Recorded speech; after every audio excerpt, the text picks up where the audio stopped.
Keep in mind, most of your run-of-the-mill police officers, they while having a firearm and being knowledgeable of firearms is an integral part of the job, there's so many of them that are not knowledgeable about firearms. Yeah. So they may not be able to identify a suppressor and know what it is. And I certainly don't think that they would be able to look at an item and say, oh my God, that's a short barreled rifle or that's a short barreled shotgun. We are the Armed Attorneys. Today we are answering your questions. These are questions we receive in our comment section. If you want a question answered in a future episode, type out question, what you have to ask. But today we're talking about valets and firearms. Should you carry your NFA paperwork? What if the cops see an NFA item, let's say short-barreled rifle during a knock and talk, and snap robberies, and so much more. But before we begin, show your support for the Second Amendment by hitting that like button. And if you're not already, join us over at armedattorneys.com. Join the Armed Attorneys newsletter briefing. We send out an email about once a month, kind of fun information. Don't spam, folks. Join us over there. D, we got some really good questions today. Snap robbery. What is this? Is that a new type of jugging? What is that? All right, we're going to start this one off with Charles Eaton 402. I used a valet service at the hospital recently. I was asked if there was a weapon in my vehicle. Am I late to the party? When did hospitals mandate valet personnel? Ask that question. Oh, this is a very good question. Yeah. I will bet you $1 to a donut that he went to the VA, that this is a VA hospital. Very possible. Because the thing about it is that normally valets don't ask you that. Now, keep in mind, I personally, if you're asking for my personal opinion, I don't like to use valets because I get too much stuff going on. And yeah, valets have been known to steal money, steal guns. I've had probably a dozen clients over the last decade have firearms stolen by valets. Yeah, no, it's terrible. So I prefer to always park my own vehicle, take my keys, even if it means walking a little. I mean, go ahead, walk a little. However, this question is extremely important with regard to my implied fact, which is I believe this was a VA hospital, because yes, those valets are in fact trained to ask you if you have a gun in the car because they are attempting to elicit incriminating information against you, because it is in fact a federal crime to have a gun in your car on property owned by the Veterans Administration, including the hospital, its sidewalks, its parking lots, even if it's in a gun. And of course, here in Texas, this is even more disturbing because in Texas, our unlawful carry laws are premised on the fact that one of the major factors in it is that parking lots are excluded. Parking lots are never prohibited premises, but they are because the VA is federal land. And I cannot tell you how many people I have talked to who have been given federal law violations because they admitted to the valet. Yes, because the valet will immediately turn around, notify the VA police. The police will take your gun, put you into custody, issue you a citation usually for the offense, but they will take your gun and you will be in trouble. Yeah, so, careful there. The other one is let's say it's a private hospital and they're asking about it. Well, they probably got dinged recently by somebody visiting claiming they had a firearm stolen out of their vehicle. So that's the other scenario where I've seen it come up in private locations, not just hospitals. Valet saying no firearms in the vehicle, and it's because they don't want to get accused of stealing firearms. So that's the other scenario that comes up, but probably best practice, firearms out of plain sight, park in your own vehicle, locking it, not drawing extra attention to it. Yeah, and if it's unless you're being questioned by a law enforcement officer in a very specific situation, don't ever tell anybody you've got a gun in the car. You're under no legal obligation to do that. Yeah. Okay, from David Reiger, 7289, question. I have several suppressors. I know I'm required to carry paperwork. Who do I have to show the paperwork to? Why does anyone get to see my tax paperwork without a warrant? So this is, do you technically have to carry your paperwork on you? Answer, no. And I'm going to read the Code of Federal Regulation that applies here. And this is 27 CFR 479101, subsection E. Person possessing a firearm registered to him shall retain proof of registration, which shall be made available to any ATF officer upon request. So what do all those things mean? Well, first, we're talking about ATF officers requesting. The standard here is make available upon request. It's not immediately present without delay, without any detours. Now, I've gotten criticized in the past for saying, hey, it's probably a good idea to keep the paperwork with the item itself because it just kind of eases these transactions.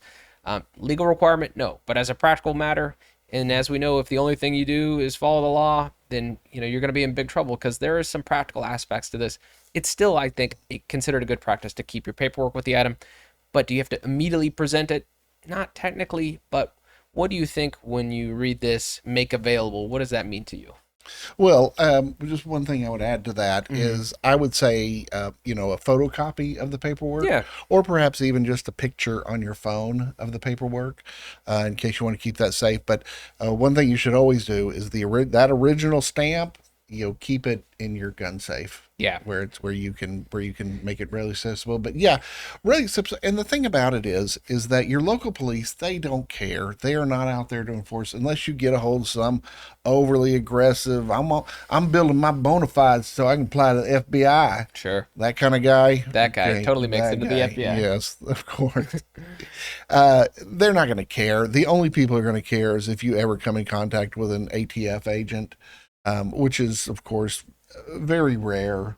But yeah, the ATF, they if they ask to see your paperwork, they do want to see the paperwork or at least a copy of it, just simply so they can get the number, verify that you're the you're the person who got the tax stamp. The tax stamp exists. Make sure you didn't sell your suppressor to the Mexican cartels or anything. Yeah, and to this, hey, warrant requirement, and this is going to depend on your state, in your state's law. Does your state independently criminalize the possession of National Firearms Act items without, and I would read this law because what we've been discussing so far is just a federal law. Do they criminalize, not having the item with the paperwork? I haven't seen that law. Do they criminalize maybe the unlicensed possession or if you're possessing an item without a tax stamp? Do they criminalize that? A lot of states do. And so, situations that come up, and we wrote our law very cleverly here in Texas, where basically the burden was on the government to prove that it was not registered. Guess what? They couldn't do that, and the feds didn't cooperate for whatever reason. But if the onus is on the gun owner to prove registration, I can imagine there are some states that have that provision. Well, obviously, you want to check those state boxes. You don't want to get arrested for that kind of stuff. Now, as far as private individuals, because I see this come up a lot, confrontations at ranges. Hey, you can't use the item on the range unless you prove to us that it's properly registered. That really just falls back on private property law. You don't have to let anybody into your house with whatever item. Same thing goes with a private business. If they want to impose some silly rule about proving that the item is lawfully owned, that's up to them. They have to do what I guess they think is in their best interests. Sure. And so, and with regard to probable cause or so, if you're in possession of a suppressor, it's pretty obvious that hey, that guy's got a suppressor, or a short-barreled rifle. Maybe the guy has his little dowel with him and wants to stick it down the barrel, see if you meet the barrel length requirements. But again, this is I can really only foresee, and in my experience, this has only happened with regard to ATF. Like, local police don't care. Yep. All right. Next question. The Second Amendment 388. Question. I have a legal SBR or short barreled shotgun with all the required paperwork. If an officer sees the item in my home during an encounter where he has no legal authority to enter or search my home, such as a knock and talk, say the SBR SBS is in plain view but legal, can they use the plain view doctrine to enter the home without a warrant? My question is because my possession would be legal, yet without paperwork it is illegal. Also, can they demand the paperwork on a knock and talk for an item they see in my home? Before you say it, I know the best answer. Don't answer the door. Yeah, and people get so mad at us when we take the hypothetical given to us and then we answer it instead of changing it to like perfect circumstances. Yes, he did it for us. Under ideal circumstances, cop knocking at your door, you know what you do?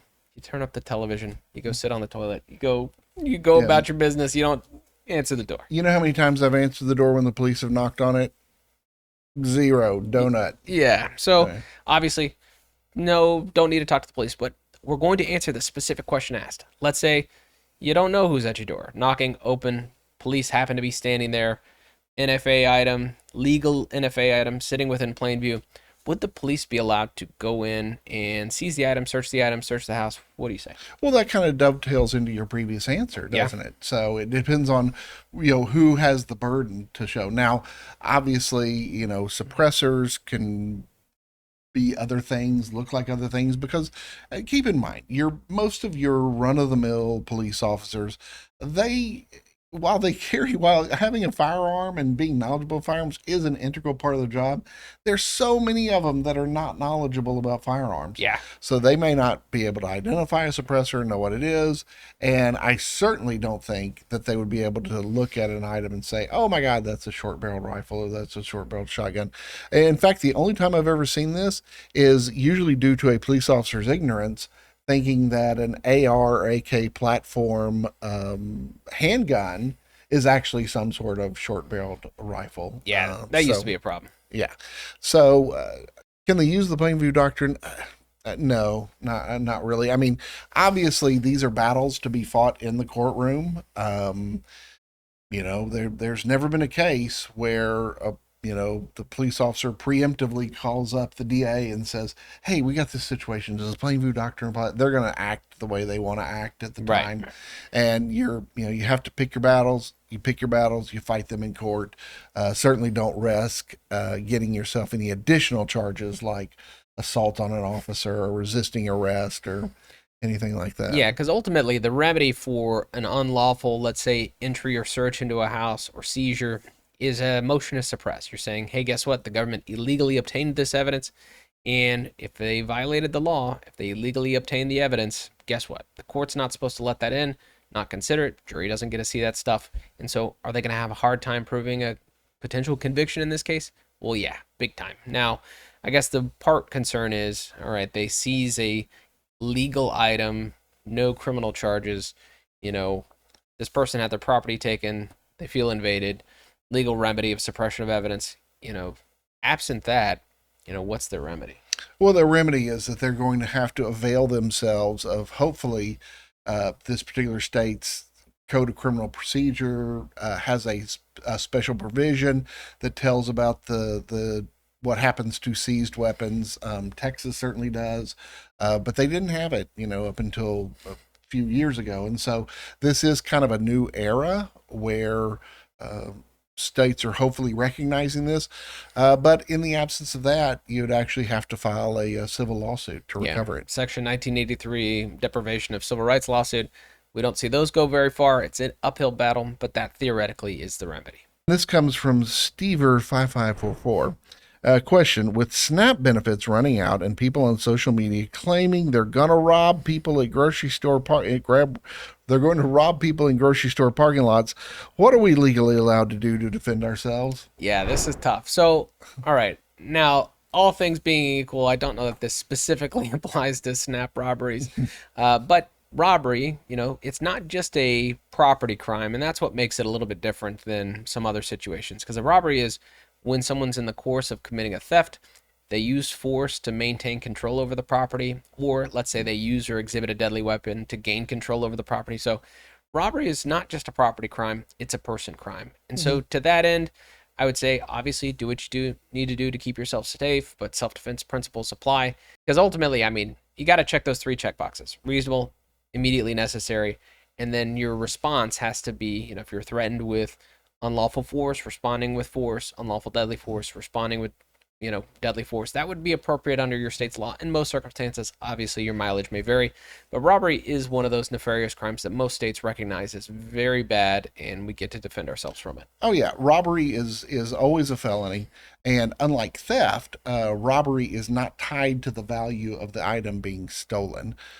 So it doesn't matter if somebody's trying to rob you of a $5 item or a $5,000 item. It is still robbery. It is an assaultive crime, and you're allowed to defend yourself. Now, what I think kind of what I kind of read into this question, the implied is that, we've seen videos, or at least maybe they're AI videos, I don't know, but of people going into grocery stores and running out.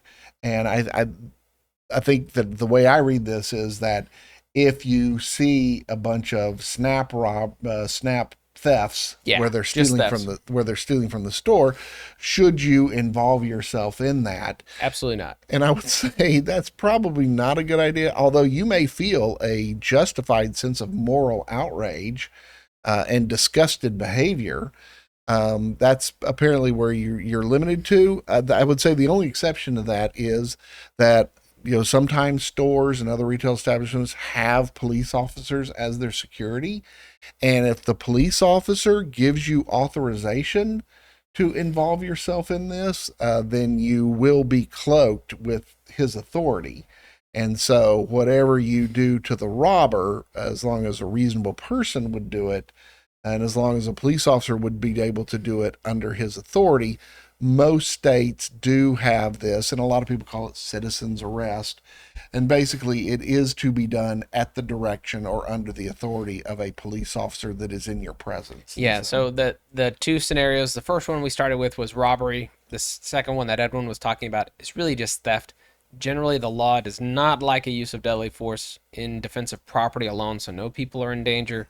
Do you want to spend your rest of your life potentially in prison for a conviction for murder because you shot somebody stealing a bag of apples or, Diet Cokes or whatever, whatever they're taking? Probably not. I probably would avoid all that. How you like them apples? Yeah, there you go. All right, question, Mr. Not You83. I think we've had a question from him before. How does the castle law concerning your car and the laws saying that you can't carry at a polling place work if you do the drive-up voting due to a disability? I know we just had the elections. This question came up. But generally, what are we looking for when we say, because a lot of states prohibit carrying in a polling location? Where do you start that conversation? Yeah, that is, you have to look at your specific state's law because, yeah, generally polling places are statutorily prohibited places, and many times they occur at other statutorily prohibited places. Like I know that on Tuesday I had to vote at a local elementary school. And so, how would it apply there? Now, you look to see if your state prohibits at a polling place, prohibits at a place where a polling place is occurring, and then what sort of qualifications do they have with regard to that? For example, as mentioned earlier, Texas says carrying in a parking lot is not a violation as long as it is in the car, many times as long as it is concealed in the car. So, with regard to that, you have to look at your statute. Yeah, I would say things to look for. Do they define it as like the premises? Is it a building, portion of a building? So think about what the boundaries are defined in your state's law. If it says property where a polling is taking place, that might be more encompassing, include the parking lot, might include the driveway. So it's really going to depend on your state's law. But generally, if we're talking about the building, or if your state is specifically exempted driveways and parking lots, then it shouldn't be an issue. Yeah, and the one thing I will say is that regardless of what your state's law is, don't go being all brazen about doing it. Don't show your gun to the poll worker. That never works out well. Regardless of whether or not it's my right, I can do that. That's my right to do it. Just look, sometimes discretion is the better part of valor. Sure. And so just if the polling person never knows you have a firearm, then this will never be an issue. So Edwin Walker hates rights. Got it. but we You're telling me. No, but these are fantastic questions. We hope you enjoyed this discussion. If you did, consider subscribing, hitting that like button, and help us fight the anti-2A algorithm by sharing this video. And if you want one of your questions answered in a future episode, type it out in the question and comment section down below. Type out question that helps us locate these things. And until next time, we're the Armed Attorneys.